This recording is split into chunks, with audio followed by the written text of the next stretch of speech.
En 1982, Laurie Kirby et Jeff Paris réinventent dans leur article « Résultats d'indépendance accessibles pour l'arithmétique de Peano » le mythe de Hercule contre l'hydre de Lerne. Un problème qui fournit pour la première fois un exemple plutôt concret de ce que peut être un problème indécidable. Ça tombe bien, j'ai 2 minutes pour en parler.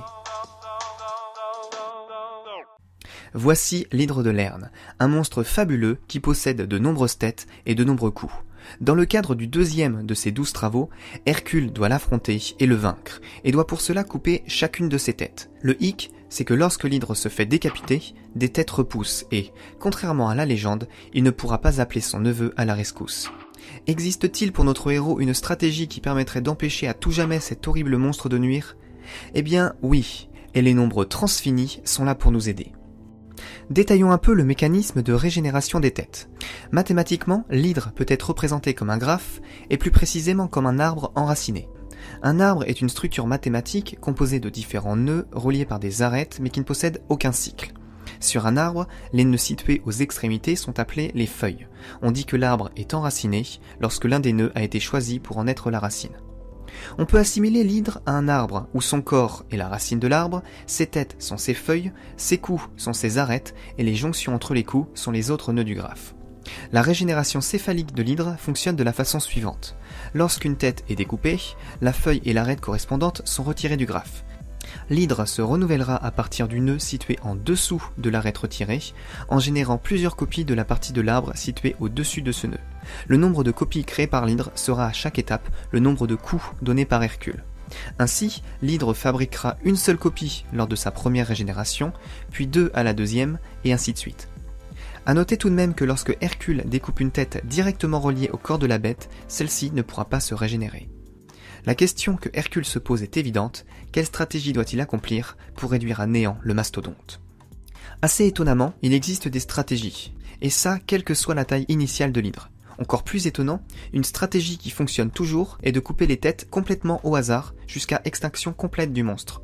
Mais ce qui est encore plus étonnant, c'est que ce résultat est vrai, mais qu'il est impossible de le démontrer avec les outils de l'arithmétique comme la démonstration par récurrence, ce qui fait que ce résultat est un indécidable de l'arithmétique. Heureusement, on peut le prouver dans la théorie des ensembles, et on va même le faire tout de suite. Pour vaincre l'hydre, nous avons besoin des nombres transfinis, qui font partie de la classe des nombres ordinaux. Si vous pensez que les raisonnements sur les cardinaux infinis auxquels on a eu recours lors de cette histoire d'hôtel de Hilbert qui possédait une infinité de chambres étaient tordus, accrochez-vous, les nombres transfinis, c'est encore pire. Comptons les nombres le plus loin possible. 0, 1, 2, 3, 4, et ainsi de suite. On peut aller aussi loin que l'on veut. Mais qu'est-ce qui arrive juste après ?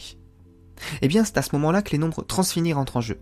Après tous les nombres entiers viennent naturellement l'infini, que l'on appellera ici oméga. Oméga, c'est donc l'ordinal qui vient juste après l'ensemble de tous les nombres entiers. Et après, eh bien, il n'y a pas de raison qui pourrait nous empêcher de compter plus loin. Il vient donc ensuite oméga plus 1, oméga plus 2, oméga plus 3, etc. Tous ces nombres-là sont appelés les ordinaux, parmi lesquels on distingue d'un côté les nombres entiers, et de l'autre côté les nombres transfinis et, comme souvent dès qu'il s'agit d'infini, ces nombres ont été créés par le génial Georg Cantor. Cette construction peut sembler complètement absurde au premier abord, mais elle a du sens dès que l'on cherche à décrire des ensembles infinis bien ordonnés, c'est-à-dire des ensembles où l'on peut toujours dire entre plusieurs éléments lequel est le plus petit. Reprenons l'hôtel de Hilbert qui possède un nombre infini dénombrable de chambres. Les affaires étant florissantes, un deuxième étage a été créé dans cet hôtel, deuxième étage qui lui aussi possède une infinité dénombrable de chambres. Tous les matins, le service d'étage passe dans chacune des chambres pour refaire le lit, arroser les plantes, remplir le minibar et changer les échantillons de shampoing. Ils visiteront donc chacune des chambres en commençant par le rez-de-chaussée puis en visitant ensuite le second étage. De cette façon, les chambres sont bien ordonnées et on peut du coup les numéroter à l'aide des ordinaux. Il y a d'abord les chambres du rez-de-chaussée, numérotées par 0, 1, 2, 3, 4 et ainsi de suite, puis, une fois que l'intégralité du rez-de-chaussée aura été visitée, on pourra passer aux chambres du premier étage, que l'on numérotera par des ordinaux transfinis, oméga, oméga plus 1, oméga plus 2, oméga plus 3 et ainsi de suite. Bref, les ordinaux permettent de numéroter, même au-delà de l'infini. Mais ils ne s'arrêtent pas là. Après oméga, oméga plus 1, oméga plus 2, oméga plus 3 et ainsi de suite, il y a un ordinal encore plus grand. Oméga plus oméga, que l'on nommera plutôt oméga fois 2. Vient ensuite oméga fois 2 plus 1, oméga fois 2 plus 2, oméga fois 2 plus 3 et ainsi de suite. Tous ces nombres permettraient de numéroter des chambres d'un hôtel de Hilbert à 2 étages. Et on peut continuer encore, et ainsi parler de oméga x 3, de oméga x 4, et ainsi de suite, pour numéroter les chambres d'un hôtel de Hilbert avec davantage d'étages. Mais rien ne nous empêche de continuer, et on peut donc parler de l'ordinal oméga fois oméga, que l'on note plus commodément oméga carré. Les ordinaux inférieurs à oméga carré permettent de numéroter les chambres d'un hôtel de Hilbert possédant une infinité d'étages. Vient ensuite oméga carré plus 1, puis oméga carré plus 2, et si on va toujours plus loin, on pourra parler de oméga carré fois 2, qui correspondrait à un deuxième hôtel de Hilbert, possédant une infinité d'étages avec une infinité de chambres par étage, construit juste en face du premier hôtel. Mais après oméga carré viennent des ordinaux comme oméga carré fois 2, oméga carré fois 3, et on peut poursuivre jusqu'à oméga carré fois oméga, c'est-à-dire de oméga cube. Un tel ordinal permettrait de numéroter les chambres d'un complexe hôtelier possédant une infinité d'hôtels de Hilbert. Gardons tout de même en tête une chose, les ordinaux ne servent pas à dénombrer, mais bien à numéroter. Pour dénombrer un ensemble, c'est-à-dire compter le nombre d'objets que contient cet ensemble, infini ou non, on utilisera les nombres cardinaux. Par exemple, le cardinal 5 correspond au nombre de doigts d'une main. Le cardinal Aleph 0 correspond au nombre de nombres entiers ou au nombre de chambres dans l'hôtel de Hilbert, tandis que le cardinal Aleph 1 correspond au nombre de nombres réels. Les ordinaux, eux, permettent de préciser la position d'un objet au sein d'un ensemble bien ordonné. L'ordinal 4 correspond à la position de l'auriculaire sur une main. L'ordinal oméga précise la position de la première chambre de l'étage de l'hôtel de Hilbert, tandis que oméga plus 1 est la position de la chambre juste à côté. Évidemment, on peut continuer toujours plus loin, et parler de oméga puissance 4, de oméga puissance 5, de oméga puissance 6, et ainsi de suite jusqu'à oméga puissance oméga. La métaphore de l'hôtel de Hilbert commence à devenir difficile à tenir à présent, surtout que l'on peut toujours trouver des ordinaux plus grands comme oméga puissance oméga plus 1, voire oméga puissance oméga carré, voire même oméga puissance oméga puissance oméga, ou encore oméga puissance oméga puissance oméga puissance oméga. Je m'arrête ici dans la construction des ordinaux, mais on pourrait continuer toujours plus loin, et même continuer une infinité de fois. D'ailleurs, si vous poursuivez la construction une infinité de fois, elle pourra toujours être poursuivie, mais je m'égare. Retenons simplement que l'on peut additionner et multiplier des ordinaux, et même former des puissances. Les ordinaux partagent avec les entiers une propriété réellement remarquable. Toute suite strictement décroissante d'ordinaux atteint 0 en un nombre fini d'étapes. Cela signifie que si on prend une séquence de nombres ordinaux où chaque ordinal est strictement plus petit que le précédent, on finira toujours par atteindre tôt ou tard le nombre 0. Prenons l'exemple du room service dans un hôtel de Hilbert ayant un étage. Chaque chambre est donc numérotée par un ordinal, soit un nombre entier pour le rez-de-chaussée, soit un nombre de la forme oméga plus k avec k entier pour le deuxième étage. Notre agent est situé quelque part dans une des chambres de l'étage, et s'aperçoit qu'il a oublié ses lunettes dans l'une des chambres précédentes. Il doit donc faire marche arrière et retourner voir certaines chambres en suivant un ordre strictement décroissant. Dans un premier temps, ce sont des chambres de l'étage qu'il revisitera jusqu'à ce qu'il atteigne la chambre oméga. Dans un second temps, ce sont les chambres du rez-de-chaussée qu'il faut retourner voir. Seulement, il y a une infinité de chambres. Il est donc impossible de recommencer par la dernière d'entre elles, mais seulement par une des chambres avec un très grand numéro. S'il visite les chambres en suivant un ordre décroissant, c'est donc un nombre fini de chambres qu'il visitera finalement au rez-de-chaussée avant de s'arrêter à 0. Bref, si on décompte des ordinaux, on retombe toujours sur 0. Et ça permettra à Hercule de vaincre cette affreuse hydre. Revenons justement à notre hydre, et mesurons sa force. Cette mesure ne se fera pas avec des nombres entiers ou réels, mais avec des nombres ordinaux. On va définir la mesure de la force d'une hydre en associant à chaque tête, à chaque cou et à chaque nœud une certaine force. Pour cela, on commence par affecter à chaque tête le nombre 0 et à chacun des coups menant à une tête le nombre 1. Ensuite, pour chaque nœud où sont basés un ou plusieurs de ces coups, on y associe le nombre de coups. Pour les autres coups et les autres nœuds, on procède de façon similaire. On associe à chacun des coups l'ordinal oméga puissance x, où x est la force du nœud juste au-dessus, et on associe enfin à chaque nœud la somme des forces des coups qui y reposent. Par exemple, ce morceau de coup mène à un nœud de force 2, il aura donc pour force oméga puissance 2, c'est-à-dire oméga carré. Sur le nœud juste en dessous repose un coup de force 1 et un coup de force oméga carré, il aura donc pour force oméga carré plus 1. Le coup inférieur aura donc pour force oméga puissance oméga carré plus 1. On calcule la force des autres éléments du corps de l'hydre de la même façon, ce qui permet finalement de dire que cette hydre a pour force oméga puissance oméga carré plus 1 plus oméga cube plus 2. Cette définition de la force permet d'associer un ordinal à chaque hydre imaginable. Celle-ci a, par exemple, pour force oméga puissance oméga plus 1, tandis que celle-ci a pour force oméga puissance oméga cube plus oméga carré. Puisque l'on peut toujours comparer deux ordinaux, on peut par exemple affirmer ici que l'hydre de gauche est plus puissante que l'hydre de droite. Hercule entre en scène et coupe l'une des têtes.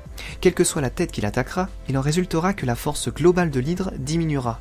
Par exemple, si la première tête qu'il attaque est celle-ci, la force de l'hydre deviendra oméga puissance oméga carré plus 1 plus oméga carré fois 2 plus 2, qui est une force strictement plus petite, puisque oméga carré fois 2 est un ordinal strictement inférieur à oméga cube.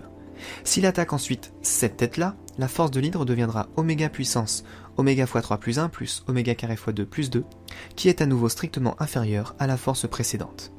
En fait, quand une tête est coupée, bien que la largeur de l'arbre augmente, sa hauteur diminue. Ce que l'on mesure avec les ordinaux, c'est justement cette hauteur qui diminue donc à chaque étape. En poursuivant sans relâche ces attaques, la force de l'hydre ne cessera de décroître.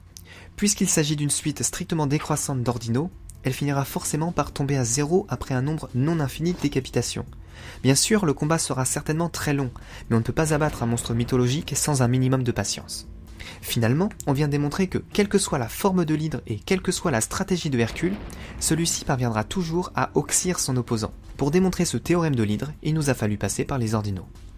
Mais ce que Kirby et Paris ont prouvé dans leur article est en réalité bien plus génial. Pour prouver que Hercule est toujours plus fort que l'hydre, on ne peut pas faire autrement que d'utiliser les ordinaux. La démonstration du théorème de l'hydre est en fait absolument impossible à réaliser avec les outils de l'arithmétique que l'on connaît, comme les opérations sur les nombres entiers ou la démonstration par récurrence.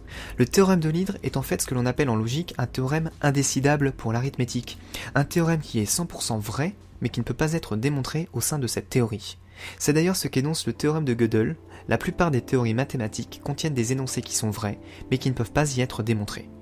Mais ça, c'est une autre histoire.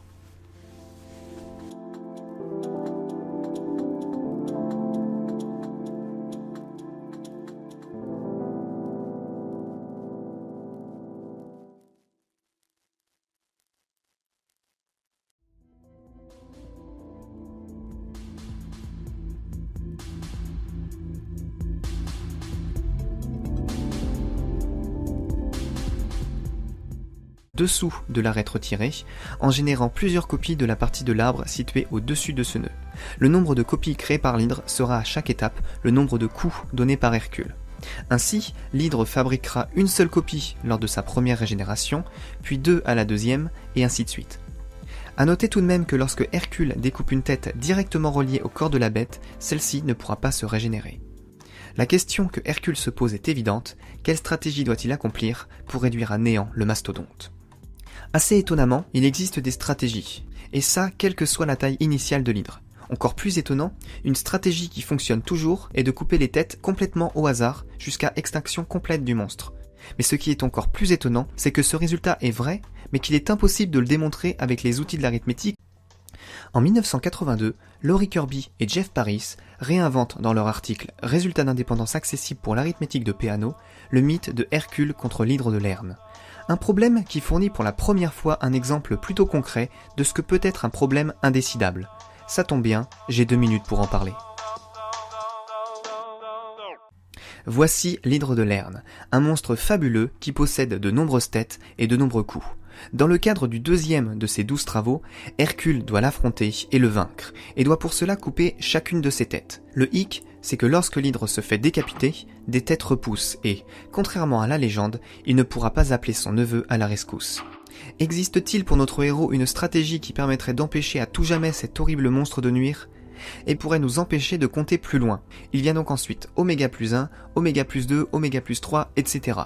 Tous ces nombres-là sont appelés les ordinaux, parmi lesquels on distingue d'un côté les nombres entiers, et de l'autre côté les nombres transfinis et, comme souvent dès qu'il s'agit d'infini, ces nombres ont été créés par le génial Georg Cantor. Cette construction peut sembler complètement absurde au premier abord, mais elle a du sens dès que l'on cherche à décrire des ensembles infinis bien ordonnés, c'est-à-dire des ensembles où l'on peut toujours dire entre plusieurs éléments lequel est le plus petit. Reprenons l'hôtel de Hilbert qui possède un nombre infini dénombrable de chambres. Les affaires étant florissantes, un deuxième étage a été créé dans cet hôtel, deuxième étage qui lui aussi possède une infinité dénombrable de chambres.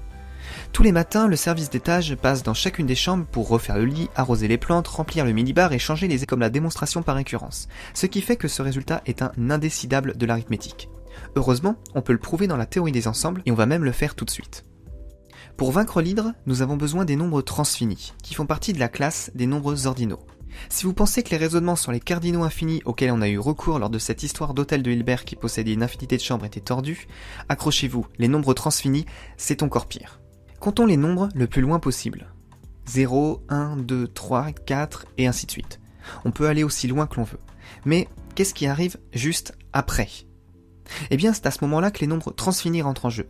Après tous les nombres entiers viennent naturellement l'infini, que l'on appellera ici oméga. Oméga, c'est donc l'ordinal qui vient juste après l'ensemble de tous les nombres entiers. Et après, eh bien, il n'y a pas de raison qui bien oui, et les nombres transfinis sont là pour nous aider. Détaillons un peu le mécanisme de régénération des têtes. Mathématiquement, l'hydre peut être représenté comme un graphe, et plus précisément comme un arbre enraciné. Un arbre est une structure mathématique composée de différents nœuds reliés par des arêtes mais qui ne possèdent aucun cycle. Sur un arbre, les nœuds situés aux extrémités sont appelés les feuilles. On dit que l'arbre est enraciné lorsque l'un des nœuds a été choisi pour en être la racine. On peut assimiler l'hydre à un arbre où son corps est la racine de l'arbre, ses têtes sont ses feuilles, ses coups sont ses arêtes et les jonctions entre les coups sont les autres nœuds du graphe. La régénération céphalique de l'hydre fonctionne de la façon suivante. Lorsqu'une tête est découpée, la feuille et l'arête correspondantes sont retirées du graphe. L'hydre se renouvellera à partir du nœud situé en